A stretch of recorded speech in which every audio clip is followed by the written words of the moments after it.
Ministre dels Sindicatos i Desarrollo Rural. Pues vingué a Múrcia a veure, a visitar Múrcia per el tema de l'aigua i tots aquests problemes, i és que parlant, quan acabava el discurs que va donar en Múrcia, dia que haría pasar todo lo que había visto y todo lo que le habían informado al caudillo para desarrollarlo esto. I nomenar diverses coses, no? I recorda que li vaig dir a la nòvia, si això que està dient este home se fera, aniríem a regar en bicicleta. Aniríem a regar en cotxe, no en bicicleta, aniríem a regar en cotxe. Una farola meua, no? Punyeto, i ha arribat l'hora.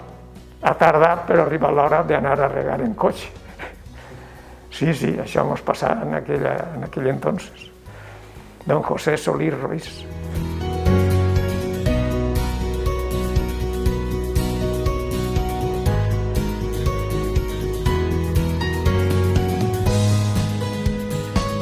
Sí, claro, en ese estàvem nosaltres plantant, ja estàvem nosaltres en la finca, després de ser nòvia als 20 anys. I hi havia, en ma casa se plantava cànyem.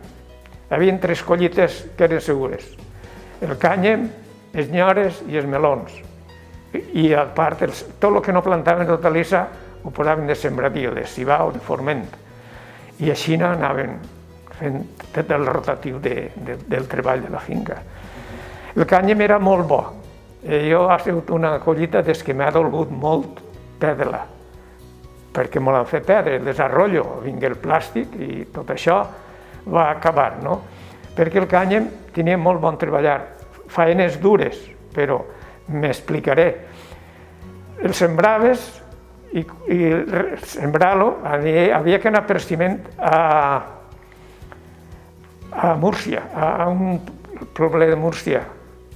T'ho diré, potser al final me'n recordo del poble que anàvem a portar el ciment. I sembraves, regaves el bancal, i quan se podia entrar, doncs pillaves una mula i un arranyaor, arranyaves, i ell naixia, i a fer-se per avant, no havia ni que escardar-lo, ni que fumigar, ni res d'això. Regar i abonar, regar i abonar, i quan t'aplegava l'hora de segar-lo, allò era dur. Segar el cànyem ha sigut molt dur. Per cert, una aspra sempre buscàvem, però era al principi així, i ens posem jo i el meu germà, el que ha faltat ara fa any i mig, que ell era més xic que jo, 4 anys, i ens posem a segar cànyem. I el cànyem tenia un detall, i és que els orellars dels bancals, ahí hasta 2 metres més o menys, això el cànyem se feia roig, se feia molt dur, per el sol i el vent que entrava se feia molt dur. I sempre diuen, vale més una orella que una virgen. I hi havia que posar-se més fortets, hi havia que posar-se en l'orella, perquè si no se castigava sempre el mateix, anaven canviant-se.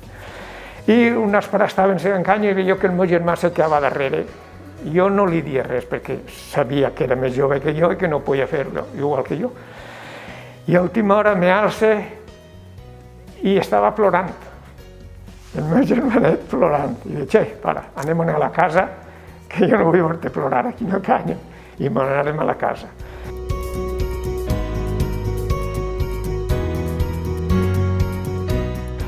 Luego el cànyem se deixava estès para que se secara, y cuando estaba sec, entonces lligaven en manollets chiquicos, feien unes garbetes chiquiques.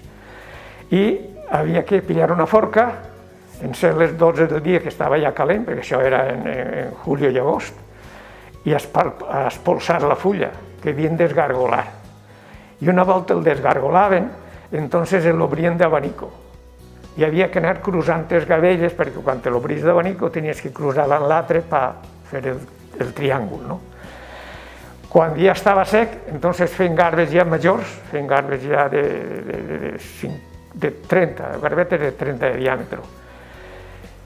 I entonces a llevar-lo a la balsa a cuitar. Llevar a la balsa a cuitar, que era el més roïn, era sacar el cànem de la balsa. Havia que carregar-la de pedra, després sacaves la pedra, la balsa estava plena de cucs que creava l'aigua, perquè l'aigua se feia puenta, i estendre el cànem que sacaves de la balsa xorrant.